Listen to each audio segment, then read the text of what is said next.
வணக்கம். ஆகாஷ்வாணி மாநில செய்திகள் வாசிப்பவர் ஷர்மிளா ரோஷன். தலைப்புச் செய்திகள். மக்களவைக்கு 6வது கட்டமாக வரும் சனிக்கிழமை நடைபெறும் தேர்தலுக்கான பிரச்சாரம் விறுவிறுப்படைந்துள்ளது.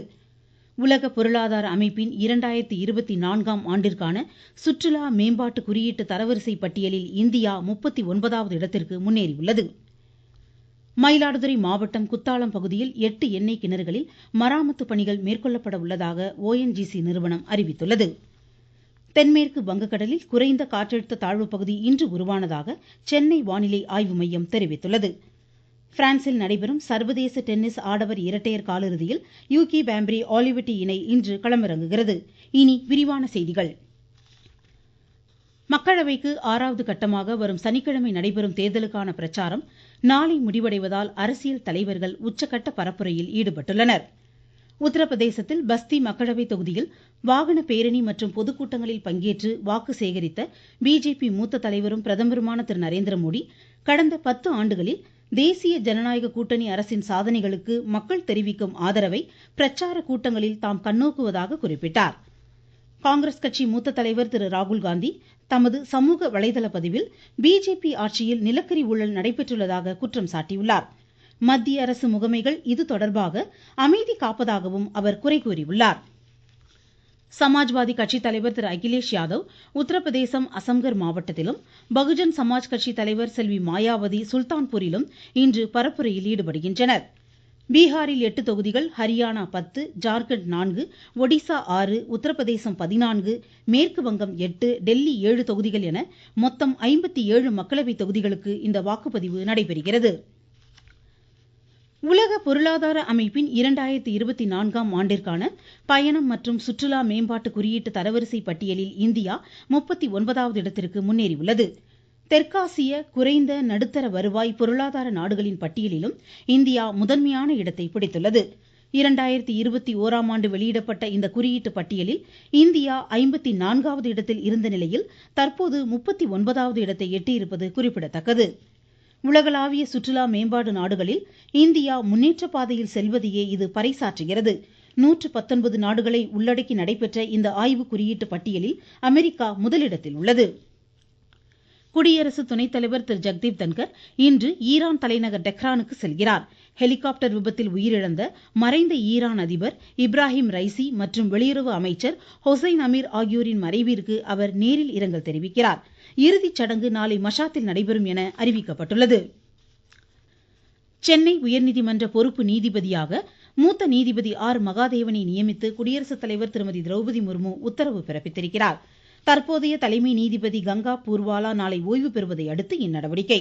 நீதிபதி மகாதேவன் நாளை மறுநாள் பொறுப்பு தலைமை நீதிபதியாக பதவியேற்க உள்ளார். அவர் கடந்த 2013ஆம் ஆண்டு சென்னை உயர்நீதிமன்ற நீதிபதியாக நியமனம் செய்யப்பட்டார். மயிலாடுதுறை மாவட்டம் குத்தாலம் பகுதியில் 8 எண்ணெய் கிணறுகளில் மராமத்து பணிகள் மேற்கொள்ளப்பட இருப்பதாக எண்ணெய் இயற்கை எரிவாயு கழகத்தின் உற்பத்தி பிரிவு தலைவர் திரு மாறன் தெரிவித்திருக்கிறார். மயிலாடுதுறையில் இன்று செய்தியாளர்களிடம் பேசிய அவர், இந்த மராமத்து பணி குறித்த தவறான புரிதலால் சில அமைப்பினர் போராட்டம் நடத்துவதாக கவலை தெரிவித்தார்.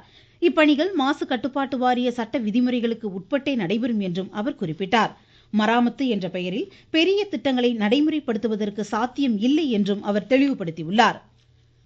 தேச நலனை கருத்தில் கொண்டு எவ்வித சவாலையும் எதிர்கொள்ள கடற்படை தயார் நிலையில் உள்ளதாக இதன் தலைவர் அட்மிரல் தினேஷ் கே திரிபாதி தெரிவித்துள்ளார். புதுதில்லியில் நிகழ்ச்சி ஒன்றில் உரையாற்றிய அவர், சுயசார்பு பாரத கொள்கையில் இந்திய கடற்படை அர்ப்பணிப்புடன் திகழ்வதாக குறிப்பிட்டார். கடல் சார்ந்த சவால்களை எதிர்கொள்ள நவீன தொழில்நுட்பங்களின் பயன்பாட்டை அவர் வலியுறுத்தினார். சர்வதேச பல்லுயிர் பெருக்க தினம் இன்று கடைபிடிக்கப்படுகிறது. திட்டத்தின் ஒரு பகுதியாக திகழ வேண்டும் என்பதே இந்த ஆண்டின் கருப்பொருளாகும். மிகப்பெரிய உயிரினங்கள் முதல் கண்ணுக்கு தெரியாத நுண்ணுயிர்கள் வரை அனைத்தும் ஒன்றை ஒன்று சார்ந்து வாழ்வதை எடுத்துரைக்கும் வகையிலும் அதனை பாதுகாப்பது தொடர்பான விழிப்புணர்வை ஏற்படுத்துவதை நோக்கமாக கொண்டும் இத்தினம் கொண்டாடப்படுகிறது. சர்வதேச அளவில் பல்வேறு விழிப்புணர்வு நிகழ்ச்சிகளும் போட்டிகளும் நடைபெறுகின்றன. நீங்கள் கேட்டுக்கொண்டிருப்பது ஆகாஷ்வாணியின் மாநில செய்தி அறிக்கை. வங்கக்கடலில் குறைந்த காற்றழுத்த தாழ்வு பகுதி இன்று அதிகாலை உருவானதாக சென்னை வானிலை ஆய்வு மையம் தெரிவித்துள்ளது. இது வடகிழக்கு திசையில் நகர்ந்து நாளை மறுநாள் காற்றழுத்த தாழ்வு மண்டலமாக வலுவடையக்கூடும் என்றும் இம்மையம் கூறியுள்ளது. வளிமண்டல மேலடுக்கு சுழற்சி காரணமாக நீலகிரி, கோவை, திருப்பூர், தேனி மாவட்டங்களில் இன்று மிக கனமழை பெய்யக்கூடும் என்று தெரிவிக்கப்பட்டுள்ளது. திண்டுக்கல், மதுரை, விருதுநகர், தென்காசி, திருநெல்வேலி, கன்னியாகுமரி, புதுக்கோட்டை, தஞ்சை, திருவாரூர், நாகை, மயிலாடுதுறை, கடலூர், கள்ளக்குறிச்சி, சேலம், ஈரோடு, தர்மபுரி, கரூர், திருச்சி, அரியலூர், பெரம்பலூர், நாமக்கல் மாவட்டங்களில் நாளை மிக கனமழை பெய்யக்கூடும் என்றும் வானிலை ஆய்வு மையம் தெரிவித்துள்ளது. இந்நிலையில் சென்னை புறநகர் பகுதிகளான ஆலந்தூர், விமான நிலையம், பல்லாவரம், குரோம்பேட்டை, தாம்பரம், சேலையூர், வண்டலூர் மற்றும் சுற்று வட்டார பகுதிகளில் தற்போது பரவலாக மழை பெய்து வருகிறது. சென்னை கீழ்ப்பாக்கம் மனநல காப்பக வளாகத்தில் மனநல மற்றும் நரம்பியல் நிலையத்திற்கு 35 கோடி ரூபாய் மதிப்பீட்டில் நடைபெற்று வரும் பணிகள் முடிவடைந்து விரைவில் பயன்பாட்டிற்கு வரவுள்ளதாக பொதுப்பணித்துறை தெரிவித்துள்ளது. சேலம் மாவட்டம் ஏற்காட்டில் 47வது கோடை விழா மற்றும் மலர் கண்காட்சி இன்று தொடங்கியது. மாநில வேளாண் மற்றும் உழவர் நலத்துறையின் முதன்மை செயலாளர் செல்வி அபூர்வா இதனை தொடங்கி வைத்ததாக எமது செய்தியாளர் தெரிவிக்கிறார்.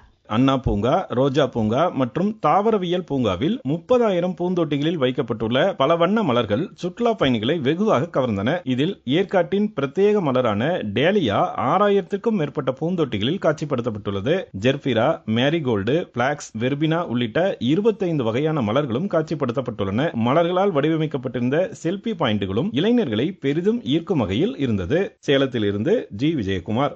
வைகை அணையிலிருந்து மதுரை மாவட்ட பூர்வாங்க பாசனத்திற்காக 400 கனஅடி தண்ணீர் இன்று திறக்கப்பட்டுள்ளது. வரும் 26ஆம் தேதி வரை 209 மில்லியன் கனஅடி வீதம் தண்ணீர் விடுவிக்கப்படும். இதன் மூலம் 6005 ஏக்கர் நிலங்கள் பாசன வசதி பெறும். தேனி, திண்டுக்கல், மதுரை மாவட்டங்களில் உள்ள வைகை ஆற்றின் கரையோர பகுதிகளில் வசிக்கும் மக்கள் பாதுகாப்பாக இருக்குமாறு அறிவுறுத்தப்பட்டுள்ளனர். திருநெல்வேலி மாவட்டம் மணிமுத்தாறு அருவியில் நீர்வரத்து குறைந்துள்ளதால் சுற்றுலா பயணிகள் இன்று முதல் அனுமதிக்கப்பட்டுள்ளனர். இருப்பினும் மாஞ்சோலை பகுதிக்கு சூழல் சுற்றுலா செல்ல தடை நீடிக்கிறது. நாமக்கல், கொல்லிமலை, ஆகாய கங்கை நீர்வீழ்ச்சி, மாசிலா அருவி உள்ளிட்ட சுற்றுலா தலங்களுக்கு பொதுமக்கள் செல்வதற்கான தடை தொடர்ந்து நீடிப்பதாக எமது செய்தியாளர் தெரிவிக்கிறார். கொல்லிமலை பகுதியின் சுற்றுலா பகுதிகளான ஆகாய கங்கை நீர்வீழ்ச்சி, மாசிலா அருவி, புளியஞ்சோலை ஆகிய பகுதிகளில் தற்போது நீர்வரத்து அதிகமாக காணப்படுகிறது. மேலும் 2 நாட்களுக்கு மழை பெய்ய வாய்ப்புள்ளதால் பொதுமக்கள் செல்ல நாமக்கல் மாவட்ட நிர்வாகம் தற்காலிக தடை விதித்துள்ளது. சுற்றுலா பயணிகள், பொதுமக்கள் யாரும் வனத்துறை கட்டுப்பாட்டில் உள்ள இந்த சுற்றுலா தலங்களுக்கு வருகை புரிய வேண்டாம் என்றும் கேட்டுக் கொள்ளப்பட்டுள்ளது. நாமக்கல் மாவட்டத்திலிருந்து எஸ். கண்ணன். திருச்சி மாவட்ட ஆட்சித்தலைவர் அலுவலகத்தில் தொழில் முனைவோர் மேம்பாடு மற்றும் புத்தாக்க நிறுவனம் நடத்தும் ஓராண்டு தொழில் முனைவோர் சான்றிதழ் படிப்பின் அறிமுக நிகழ்வு இன்று நடைபெறுகிறது. இதில் மாவட்ட ஆட்சித்தலைவர் திரு மா. பிரதீப்குமார், அரசின் கூடுதல் தலைமைச் செயலாளர் திரு உமாசங்கர் உள்ளிட்டோர் பங்கேற்க உள்ளனர். தஞ்சை மருத்துவக் கல்லூரி மருத்துவமனையில் முதல் முறையாக நுரையீரல் மருத்துவ பிரிவில் அதிநவீன மூச்சுக்குழாய் உள்நோக்கி கருவியும் உறக்க ஆய்வகமும் தொடங்கப்பட்டுள்ளது. குரட்டையால் உடலில் ஏற்படும் மாற்றம், ஆக்சிஜன் அளவு குறைதல், இதயத்தில் ஏற்படும் மாறுபாடு உள்ளிட்டவற்றை பதிவு செய்து சிகிச்சை வழங்க இந்த ஆய்வகம் வழிகோலும். விருதுநகர் ரயில் நிலையத்தில் பனாரஸ், கன்னியாகுமரி இடையேயான காசி தமிழ்ச்சங்கமம் விரைவு ரயிலில் ரயில்வே பாதுகாப்பு படையினர் நடத்திய சோதனையில் 2.5 கிலோ போதைப்பொருள் இன்று பறிமுதல் செய்யப்பட்டுள்ளது. இது தொடர்பாக ஒருவர் கைது செய்யப்பட்டுள்ளார்.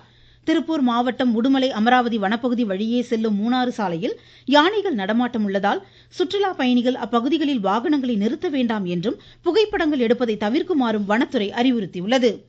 வைகாசி விசாக திருவிழா தமிழகத்தின் பல்வேறு ஆலயங்களில் இன்று வெகு விமரிசையாக கொண்டாடப்படுகிறது. மதுரை திருப்பரங்குன்றம் அருள்மிகு சுப்பிரமணிய சுவாமி திருக்கோவிலில் வைகாசி விசாக உற்சவம் இன்று சிறப்பாக நடைபெற்றதாக எமது செய்தியாளர் தெரிவிக்கிறார். மதுரை திருப்பரங்குன்றம் அருள்மிகு ஸ்ரீ சுப்பிரமணிய சுவாமி திருக்கோவிலில் வைகாசி விசாக திருவிழா இன்று நடைபெறுவதை முன்னிட்டு அதிகாலை முதல் பல்லாயிரக்கணக்கான பக்தர்கள் பால்குடம் சுமந்து வந்து அரோகுர கோஷம் முழங்கிட சுவாமி தரிசனம் செய்து வருகின்றனர். முன்னதாக இன்று அதிகாலையில் சண்முகர் மற்றும் வள்ளி தெய்வானைக்கு சிறப்பு பாலாபிஷேகமும், தொடர்ந்து கோவிலில் விசாக குரடு மண்டபத்தில் எழுந்தருளிய சண்முகருக்கு தங்க குடத்தில் பாலாபிஷேகம் நடத்தப்பட்டது. மதுரையிலிருந்து எஸ். ரகுராஜா. பழனி அருள்மிகு தண்டாயுதபாணி சுவாமி திருக்கோவில், கன்னியாகுமரி அருள்மிகு பகவதி அம்மன் திருக்கோவிலில் வைகாசி விசாக திருவிழாவின் முக்கிய நிகழ்வான தேரோட்டம் இன்று நடைபெற்றது. நாமக்கல் மாவட்டம் ஏ.கே. சமுத்திரத்தில் உள்ள தனியார் கல்வி நிறுவனத்தில் ஆதி திராவிடர் மற்றும் பழங்குடியினர் நலத்துறை மாணாக்கரின் உயர்கல்வி வழிகாட்டல் கல்லூரி கனவு நிகழ்ச்சி ஆட்சித்தலைவர் டாக்டர் உமா தலைமையில் இன்று நடைபெற்றது. பிரான்சில் நடைபெறும் சர்வதேச டென்னிஸ் போட்டியின் ஆடவர் இரட்டையர் காலிறுதியில் யூகி பாம்ப்ரி பிரான்சின் ஆலிவெட்டி இணை நெதர்லாந்து இணையை இன்று எதிர்கொள்கிறது. ஐபிஎல் 2020 கிரிக்கெட் போட்டியின் எலிமினேட்டர் ஆட்டத்தில் அகமதாபாத்தில் இன்றிரவு 7:30 மணிக்கு ராஜஸ்தான் ராயல்ஸ் ராயல் சேலஞ்சர்ஸ் பெங்களூருவை எதிர்கொள்கிறது. இதில் வெற்றி பெறும் அணி நாளை மறுநாள் சென்னையில் நடைபெறும் ஆட்டத்தில் சன்ரைசர்ஸ் ஹைதராபாத்தை எதிர்கொள்ளும். இப்போட்டியில் வெற்றி பெறும் அணி ஞாயிற்றுக்கிழமை நடைபெறும் இறுதிப் போட்டியில் கொல்கத்தா நைட் ரைடர்ஸை எதிர்கொள்ளும். மீண்டும் தலைப்புச் செய்திகள். மக்களவைக்கு 6வது கட்டமாக வரும் சனிக்கிழமை நடைபெறும் தேர்தலுக்கான பிரச்சாரம் விறுவிறுப்படைந்துள்ளது.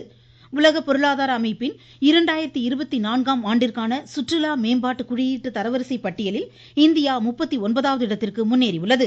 மயிலாடுதுறை மாவட்டம் குத்தாலம் பகுதியில் 8 எண்ணெய் கிணறுகளில் மராமத்து பணிகள் மேற்கொள்ளப்பட உள்ளதாக ONGC நிறுவனம் அறிவித்துள்ளது. தென்மேற்கு வங்கக்கடலில் குறைந்த காற்றழுத்த தாழ்வு பகுதி இன்று உருவானதாக சென்னை வானிலை ஆய்வு மையம் தெரிவித்துள்ளது. பிரான்சில் நடைபெறும் சர்வதேச டென்னிஸ் ஆடவர் இரட்டையர் காலிறுதியில் யூகி பாம்ப்ரி ஆலிபட்டி இணை இன்று களமிறங்குகிறது. இத்துடன் இந்த செய்தியறிக்கை முடிவடைந்தது.